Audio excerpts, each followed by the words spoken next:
Hello everyone and welcome. And today I'm going to guide you step by step on how returns work on the Risevest Real Estate Fund.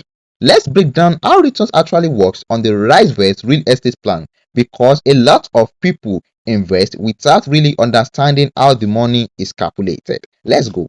Let's move to the invest section and click on the Real Estate Investment Plan. Step 1. Understand what the plan invests in. Your money isn't just sitting somewhere, any interest.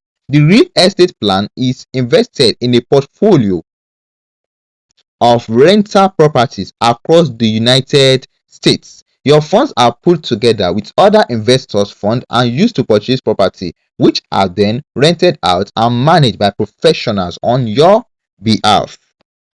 Step 2. Know your return rate. After you have successfully invested in your real estate plan, you know your return rate. Risevest officially figures state the plan offers estimated annual returns of 12 to 15%, though some of their other official page listed it as 14% per annum. Your actual rate depends on how long you commit your money for. Step 3. Choose your duration. This is what determines your rate. The interest rate on your real estate investment depends on your investment duration.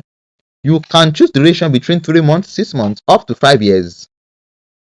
But know that longer term duration like 3 to 5 years offers higher returns. So the longer you lock your money in, the higher rate you qualify for within that 25 to 15 range. Step 4. Know when your return starts and how they pay. Returns start coming in on the first week of each month, and specifically returns on the Rise Real Estate Plan are paid between the 6th and 10th of each month. So every month you will see a portion of your annual return credited into your account on your dashboard. Step 5. Decide whether to withdraw or reinvest. Once your plan matures, you can withdraw your funds. Alternatively, you can set your plan to reinvest after maturity so that your money continue compounding instead of sitting idle. And here are the step-by-step guide on how to calculate returns on the Risevest Real Estate Fund. Thanks for watching. Don't forget to like and subscribe.